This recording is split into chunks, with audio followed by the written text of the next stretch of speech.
Hey guys, Tophat here, and I went last Saturday to watch Ghostbusters Frozen Empire with my brother at our local theater, and so this video is going to be my unscripted review of that movie, so forgive me if this video isn't as polished as it usually is.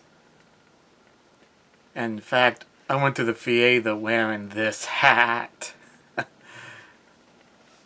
So, what did I think of it? I liked it. I really did. I don't think it's a perfect movie. In fact, it has its flaws, but I'll get to that in a little bit. And I'm going to start off with giving the things I did like about the movie.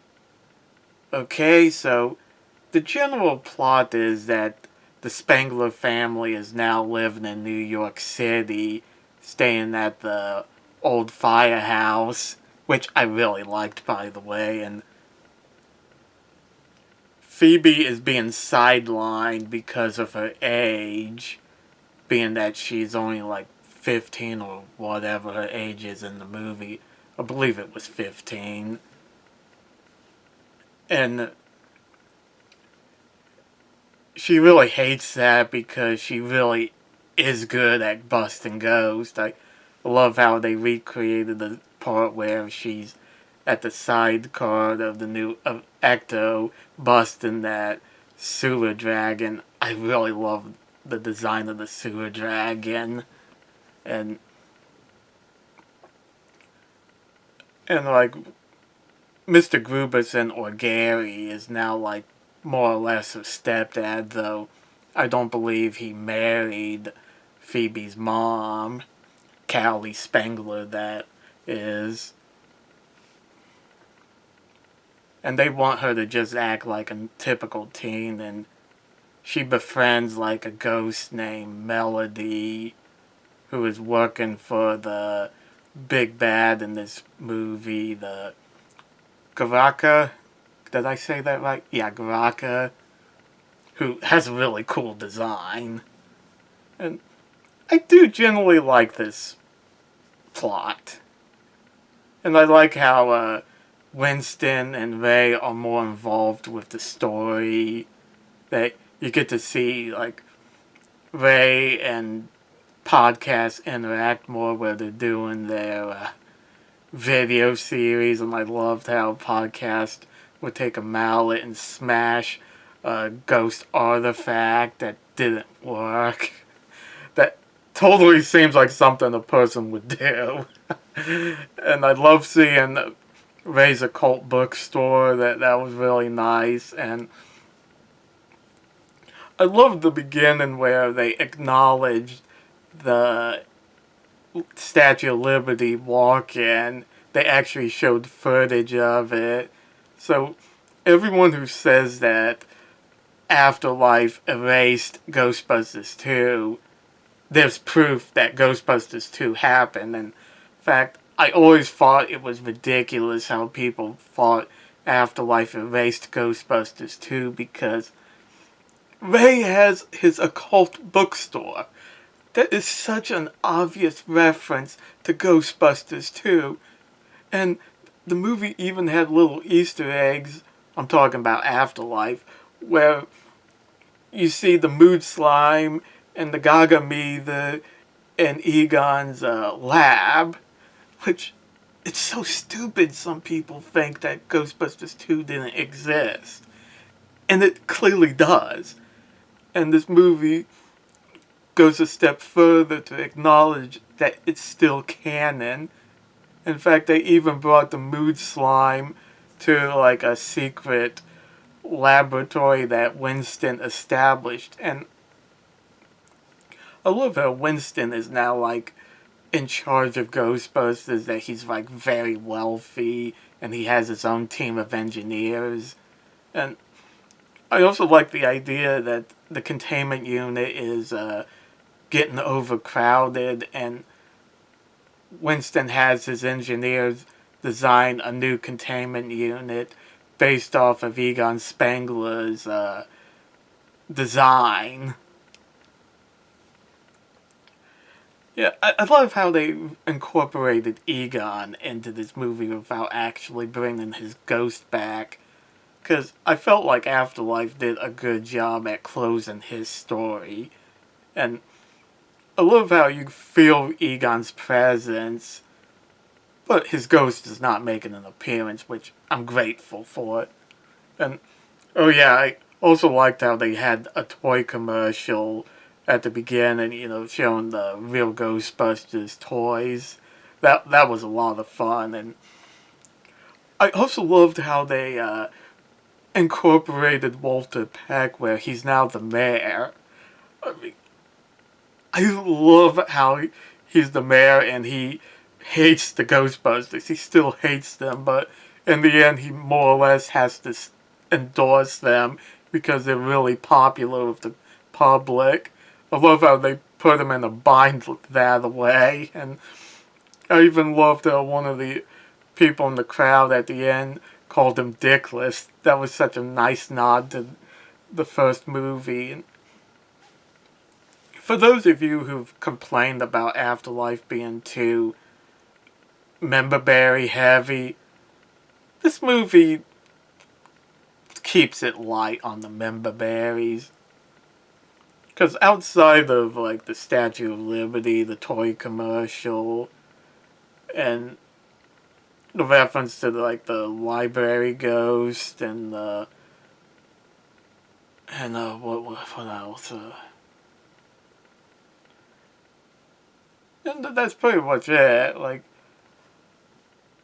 it could have used a few more member berries for me. Like, I wish when the containment unit got breached that you could have solved little Easter eggs of the ghost from the cartoon. Oh, speaking of the cartoon, I definitely felt the vibe from the real Ghostbusters in this movie. Like, one of the things they did that I really enjoyed was how Slimer is living in the attic of the Ghostbusters headquarters. Kind of a nice nod to the cartoon, where he was more or less their pet, or kid brother.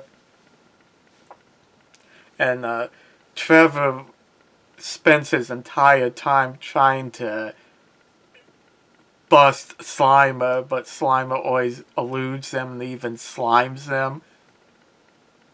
Like, it was pretty funny seeing that. I love, like you saw in the trailer, that he has Cheetos covering the trap, but Slimer still gets the better of him. And another thing that reminded me of the cartoon is how they had this little possessor ghost at, like, Winston's secret lab, where it gets into anything. Like, it actually takes possession of one of the lions at the New York Library, which Phoebe unfortunately ends up destroying. And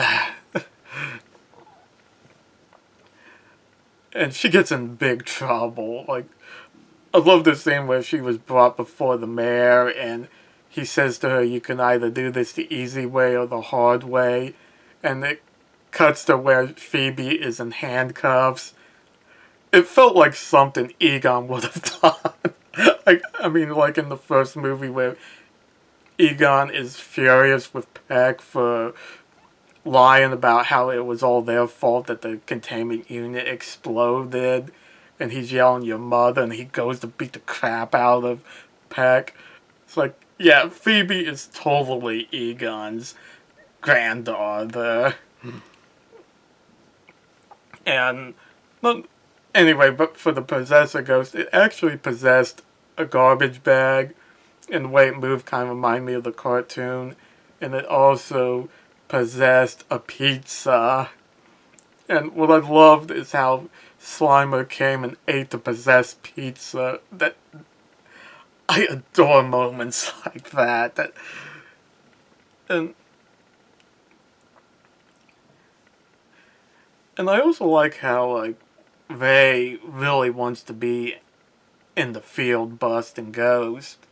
And I kind of felt like Ray and Phoebe were going through like the similar problems, and that they're both being benched because of their age. Phoebe being too young and Ray being too old. So I really liked how she would interact with Ray, and I love the inclusion of the motorcycle, the Ecto C. That seemed like something the cartoon would have come up with. And I love how after the library incident that both Phoebe and Ray were in trouble, that, Phoebe's mom and Gary were angry with Phoebe for going off, while Winston is mad at Ray because he could have gotten Phoebe podcast and himself killed. Like, it was a nice moment between Ray and Winston that you could feel part of Winston's anger is that he cares deeply about Ray. In fact, he's the one who pays the rent for the occult bookstore. And he wants what's best for his best friend. But you feel for Ray because this is what he loves to do, and he doesn't want to give it up just because he's too old. And I love how in the end Winston agrees he's not too old to go out and bust Ghost. And also, Janine gets to wear her own uniform, which is very much like the cartoon. God, I love this movie. And I was a little disappointed she didn't get to use a proton pack. But, you can't have everything. And I also love Phoebe's interactions with that Melody Ghost. Like, they definitely had a connection. And I love how it hints that Melody killed her family with the matches. And probably by accident. And one part that I really, really, really like that they did is how Phoebe and Podcast answered a call at a diner where they saw Melody was at a booth, and Phoebe actually hesitated before she opened fire. You've never seen in these movies the Ghostbusters having a moral dilemma of busting a ghost. That was such a nice touch they did. And it kind of reminded me, yet again, the cartoon. I know I'm bringing it up a lot, but this movie borrows heavily from it. That they had that episode, Who's Afraid of the Big Bad Ghost? I talked about this in one of my Spooks of Ghostbusters videos, where the ghost of Uncle Horace didn't know he's a ghost, and so he ends up calling the Ghostbusters because his niece and her husband were trying to scare him away by pretending to be ghosts. And when the Ghostbusters showed up, they realized that their client is a ghost, and they think that should they bust him, but Ray stated that he is their client, so it would be unprofessional if they were to bust him. Yeah, so Melody had to learn to move on, and I like how she was using Phoebe. And I mentioned her name a lot, Phoebe, but a lot of people don't like her in this movie because they find her whiny, but I actually could relate to what she was going through, being told you can't do something because of her age. Was she acting like a brat? Yeah, she was, but I love how she ends up facing consequences for her actions. I mean, I see so many things where they allow these people to do bad things to get away with it. I'm looking at you, Stranger Things. That it was nice that Phoebe had to confront that. Okay, so I went on about what I loved about the movie. What didn't I like about it? Well, some minor things is that I wish they would have used the slime blower.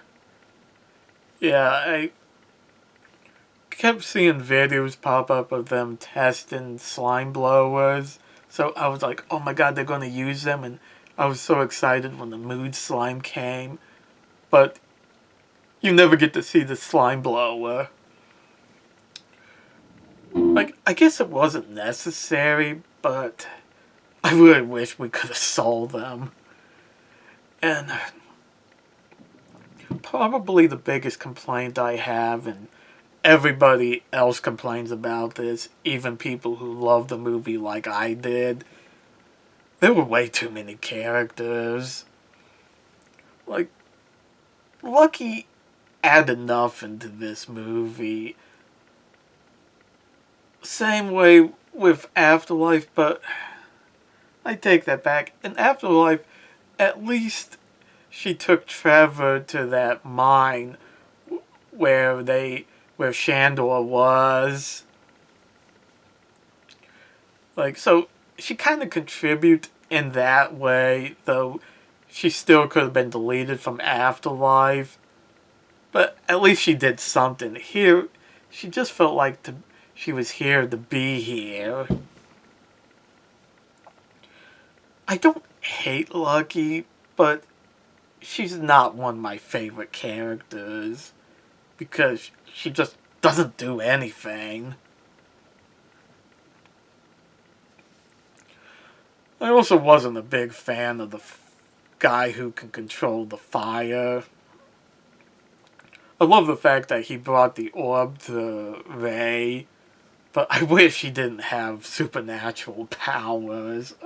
Because just felt like one too many characters. Like, I would have preferred the focus to be on the original Ghostbusters and the Spangler family and podcast. You know, like, they didn't give podcast much to do, but I loved his scenes with Ray and Phoebe. So it felt like he kind of contributed. And as for Peter, it felt more or less like a glorified cameo. I mean, with Ray and Winston, it felt like they were more important to the plot. And even Janine felt important where she had the uniform and was telling them about, like, the containment unit. But it just felt like Bill Murray just came, did his thing, and left. Like, I wouldn't mind if future movies left him out if all he's going to be is just a glorified cameo. I mean, don't get me wrong. I don't want Bill Murray to feel obligated to keep making these movies because he's played Peter way more times than I thought he would. I mean, he did the first two movies, the video game, Afterlife, and Frozen Empire. So he's done more than enough. Like, I wish they would have found a way to incorporate them better. Like, they could have just had him at home calling and talking about how he's enjoying retirement. Because I think it would have been interesting if Peter and Ray had a conversation about their place in Ghostbusters where Ray lamenting that he's not on the field, whereas Peter couldn't care less. And I know a lot of people complain about Sigourney Weaver as Dana didn't come back, but with how little Peter did, it wasn't missed. And I would have liked to have seen Oscar maybe as one of the engineers. But, like I said, you can't have it all. And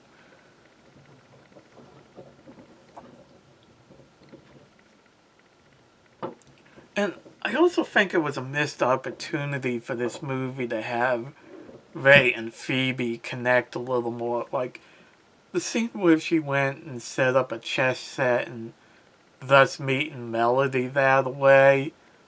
I honestly thought that Ray was going to show up and start playing chess with her. And both of them start to talk about how they feel about being left out. That would have been a nice little moment between the two of them. Like, I guess it worked out the way it did, where she meets Melody that way, but I still would have preferred, like, an emotional scene between her and Ray. Because, Ray being, like, her grandfather's best friend.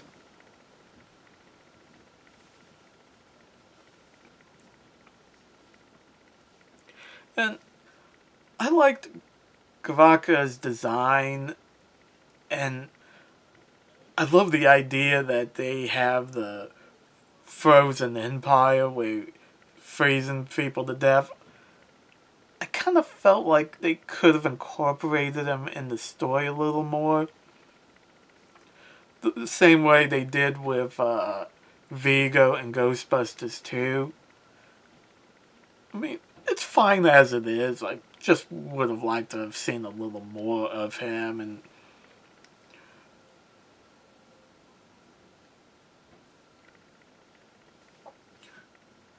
is everybody gonna love this movie?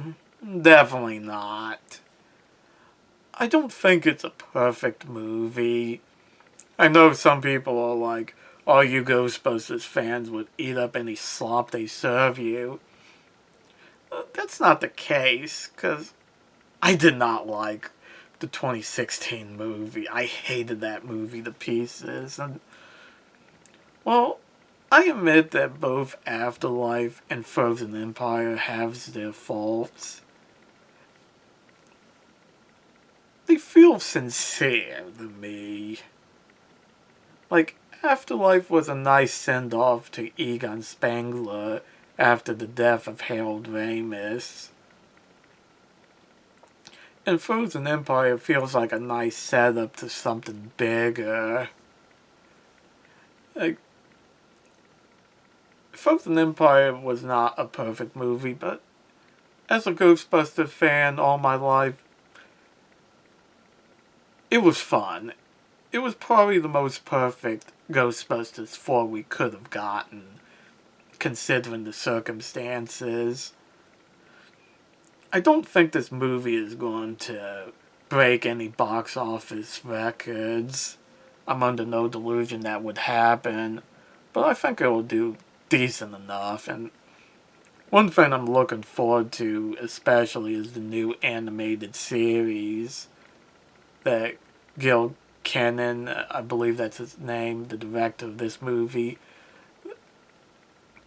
said they're working on scripts and artwork.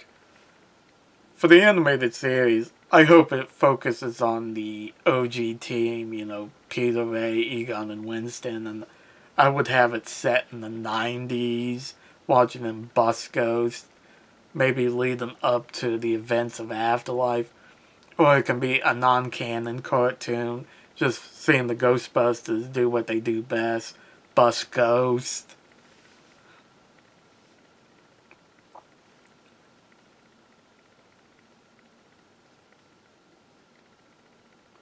You know, but the thing is, like, if you're a lifelong fan of Ghostbusters, you'll most likely like this movie, especially if you like the Afterlife. But if you didn't, you probably won't like it. But one last thing, I'm glad that they dedicated this movie to Ivan Reitman. Yeah, I miss him just as much as I miss Harold Ramis. But anyway, that's all I have to say, so take care. Goodbye.